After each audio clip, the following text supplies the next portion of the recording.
Shalom Ibu Bapak, Saudara-saudara dan anak-anak yang dikasihi Tuhan. Saya berharap semua dalam keadaan baik, sehat dan tetap semangat di dalam Tuhan. Kembali bertemu dalam sapaan harian GKJ Manahan. Sebelum kita mendengarkan firman Tuhan, mari kita bersama-sama berdoa. Sungguh Allah yang baik, kami bersyukur untuk hari ini, untuk setiap rahmat dan penyertaan-Mu. Kami rindu atas firman-Mu yang menjadi kekuatan bagi kami, menjadi pelita bagi langkah-langkah kami. Berfirmanlah ya Allah, kami siap mendengarkan. Amin. Ibu bapak dan saudara-saudara, setiap kita tentu mempunyai cerita.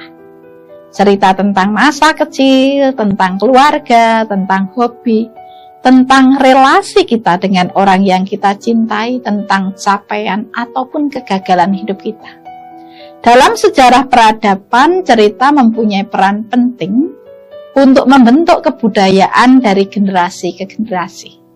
Dulu itu belum ada budaya tulis atau teknologi secanggih saat ini yang dalam hitungan detik bisa menyebarkan cerita ke seluruh sudut-sudut tempat. Karena waktu itu cerita biasanya dituturkan dari satu orang ke orang lain, dari generasi ke generasi lain. Melalui cerita, sebuah komunitas mengajarkan tentang nilai, tentang moral. Sebagai contoh, cerita Keong Mas mengajarkan masyarakat untuk tidak iri dan serakah. Cerita Malin Kondang mengajarkan anak untuk menghormati dan mengingat orang tuanya. Apa yang tertulis dalam Alkitab itu syarat dengan rangkaian cerita. Cerita tentang peristiwa penciptaan, cerita tentang kejatuhan manusia dalam dosa, cerita tentang Tuhan yang memanggil Abraham, cerita tentang Nuh, cerita tentang para nabi, cerita tentang raja-raja, cerita tentang karya penyelamatan Allah dalam diri Tuhan kita Yesus Kristus. Tuhan Yesus itu seorang pencerita yang luar biasa. Dia bercerita tentang penabur benih, tentang orang kaya yang bodoh, tentang biji sesawi dan ragi, tentang anak yang hilang, dan lain sebagainya. Setiap Tuhan Yesus bercerita, orang takjub. Dan cerita yang dituturkan Tuhan Yesus selalu memikat, mendorong orang untuk mendengar, bahkan mengalami perubahan hidupnya. Dalam kitab Lukas 8, ayat yang ke-39, merupakan panggilan untuk bercerita. Yang demikian bunyinya.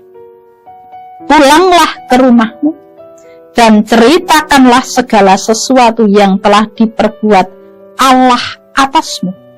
Orang itu pun pergi mengelilingi seluruh kota, dan memberitahukan segala apa yang telah diperbuat Yesus atas diri.